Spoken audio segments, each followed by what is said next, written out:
우리는 며칠부터 유효한 부르심을 받은 자들이 현세에서 얻을 유익 세 가지를 나누고 있습니다. 오늘은 그 세 번째로 거룩하게 하심에 대해서 나누고자 합니다. 우리 소요리 문답 제35문 읽어보겠습니다. 거룩하게 하심은 무엇입니까? 거룩하게 하심은 하나님이 값없이 주시는 은혜로 행하시는 일이고, 이를 통해 우리 하나님의 형상을 따라 전인적으로 세워지고 점점 더 죄에 대하여 죽고 의에 대하여 살 수 있는 힘을 얻습니다. 입니다. 유효한 부르심을 받은 자들이 현세에서 얻을 유익이 세 가지가 있다고 고백하는데, 이들의 유혹들의 공통점이 있습니다. 이 공통점은 값없이 주시는 은혜로 행하시는 일이다라는 것입니다.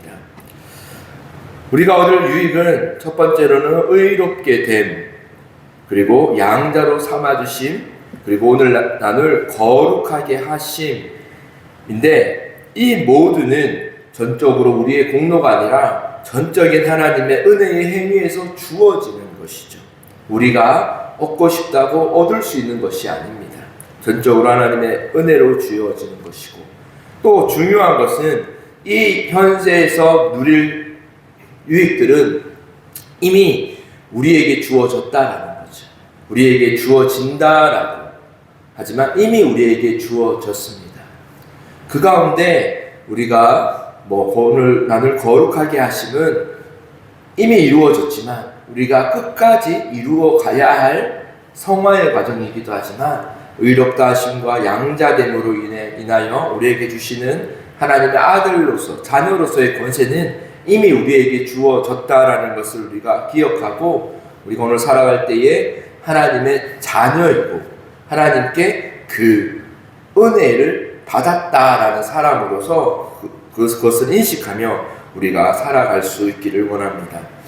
오늘 거룩하게 하심은 하나님의 형상을 따라 전인적으로 세워진다라고 말합니다. 성경에는 하나님의 여러 속성들이 나옵니다.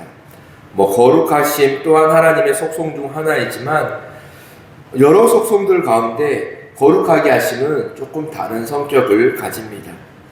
대부분의 하나님의 속성들을 보면 하나님의 무소부재하심, 또 하나님의 전능하심, 또 전지하심, 또 영원하심, 하나님의 불변하심 등 하나님의 여러 속성이 나오는데, 이런 속성들은 우리에게 나누어 주거나 우리가 하나님을 하나님이 닮도록 우리에게 주신 속성들은 아니죠. 우리와 오히려 구별되게 구분하신, 하나님과 인간과의 구분을 명확하게 하신 그런 하나님의 속성들입니다. 아담과 하와가 이런 하나님이 우리에게 나누어 주지 않은 속성들을, 그 모습을 담고 갖고자 했을 때 선악과를 먹는 그 죄를 범한 것처럼, 하나님의 속성은 대부분 우리가 담고자 할 때에 우리에게 큰 교만으로 죄로 이어지게 됩니다. 그러나 이 거룩하심은 다릅니다. 거룩하심은 하나님의 분명한 속성입니다. 성경은 내가 거룩하니 너희도 거룩하라라고 말씀하셨죠. 하나님의 속성 중 중요한 속성이 거룩함이지만, 이 거룩함을 하나님께서는 우리에게도 나눠주신, 우리에게도 담도록 허락하신 하나님의 속성이기도 합니다. 그래서 우리는 하나님을 닮아 거룩한 삶을 살아갑니다.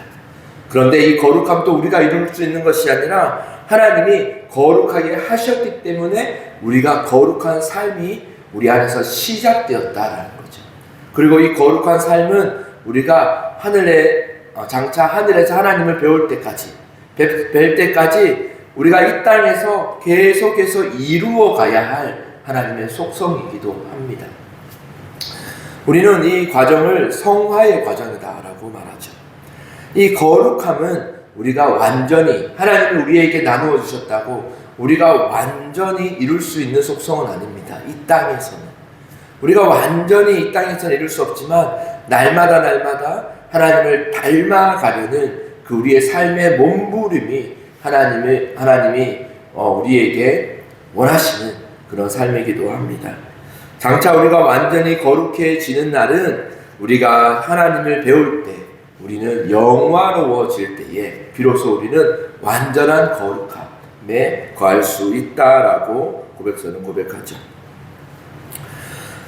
또 그리고 거룩하심은 우리를 전인적으로 새로워지게 합니다. 우리가 예수를 믿을 때에 우리가 많이 오해하고 있는 것 중에 우리의 육신과 우리의 영혼을 따로 생각하는 것들이죠. 우리의 마음과 우리의 신앙과 우리의 영혼은 하나님을 믿음으로써 좋아지고 거룩하게 지어지지만 우리의 육체는 그것과 함께 거룩하여진다라는 것들을 우리는 크게 와닿게 생각하지는 않습니다.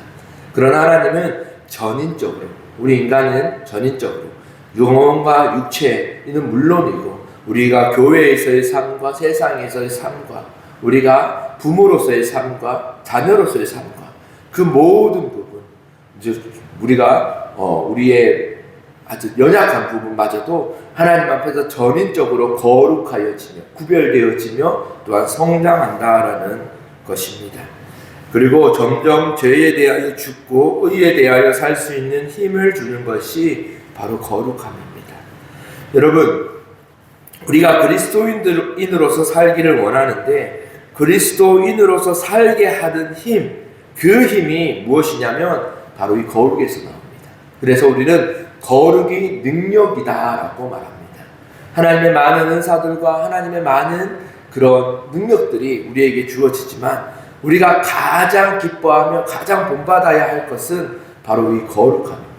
하나님의 진정한 은사와 진정한 하나님의 능력은 모두 이 거룩하게 하심으로부터 나오게 된다라고도 할 수 있습니다. 우리가 거룩할 때에 하나님의 모든 능력과 권세가 우리와 함께 하게 됩니다. 우리가 거룩할 때에 하나님이 우리와 함께 하시기 때문에 하나님은 거룩하신 분이니 우리에게 거룩하라 하셨기 때문에 우리가 거룩을 큰 능력과 권능으로 삼고 우리는 거룩을 사모하는 자들이 되어야 합니다.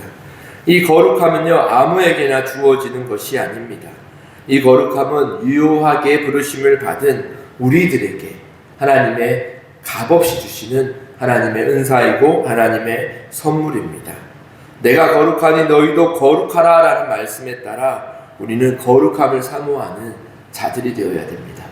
우리가 구할 때에, 우리가 날마다 하나님 앞에 구할 때에 하나님의 거룩함을 닮아 거룩함을 이루어가는, 거룩해지는 하나님의 자녀가 되길 원한다고 우리는 날마다 기도하는 그런 거룩한 성도들이 되어가기를 소망합니다. 기도하겠습니다. 하나님